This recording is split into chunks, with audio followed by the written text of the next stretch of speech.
ce sont des boulangeries, pâtisseries, chocolateries installées dans le Namurois. Nous avons aussi boutique en nom propre et nous travaillons aussi avec des clients extérieurs.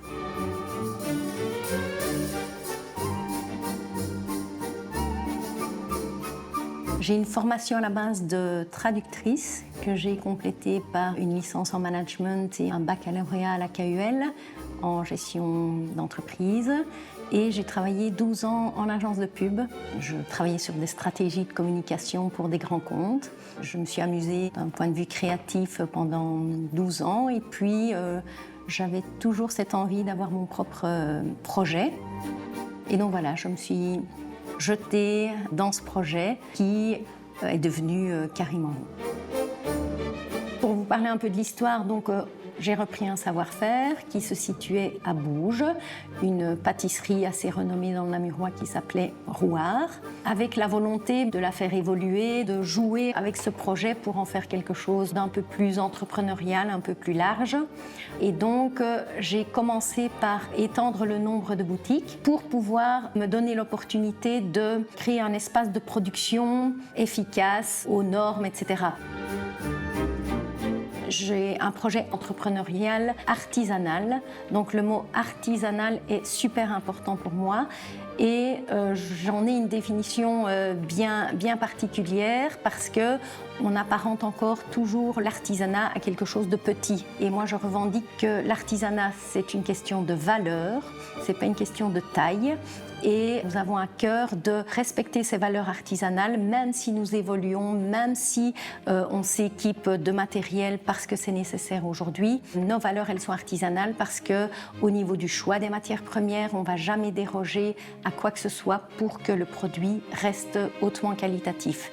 Et donc, l'artisanat moderne, c'est donner de la place à la créativité des pâtissiers ou des boulangers, c'est avoir envie d'utiliser en boulangerie des méthodes traditionnelles de fermentation lente, de levain, etc. Donc, c'est vraiment possible aujourd'hui d'avoir une philosophie artisanale à plus grande échelle. Je revendique avoir voulu grandir pour pouvoir produire davantage et mieux, pour continuer à faire tout nous-mêmes.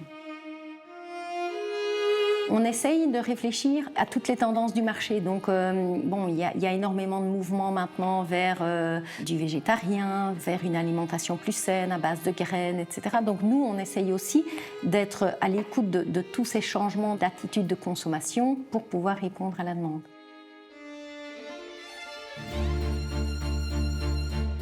Nous, on est plutôt sur le circuit court. Donc, en tout cas, en nom propre, on veut rester sur le territoire namurois. On a une volonté de travailler à façon de sortir des produits d'épicerie fine, de chocolaterie, etc. pour l'extérieur. Et alors, on peut produire pour des personnes alors qui souhaiteraient avoir un projet de commerce et fournir alors les produits. On a des clients B2B, aussi bien les entreprises, pour tout ce qui est sandwicherie fine, traiteur, etc., que aussi des sociétés pour lesquelles on fabrique des produits. Nous avons 30 équivalents temps plein, des gens à la vente, à la production, de jour, de nuit, des chauffeurs et des étudiants. Le challenge, c'est le recrutement. Le recrutement du personnel, c'est difficile, surtout quand on a fait le choix de dire que l'humain était indispensable. Et puis, c'est de faire évoluer la notion de commerce. Il va être difficile d'imaginer que tout le monde va s'arrêter tous les jours pour acheter un pain. Donc, il faut trouver d'autres moyens. Il y a effectivement le commerce physique, mais il y a le digital qui va prendre toute sa place aussi. Là, pour l'instant, on finalise l'e-commerce.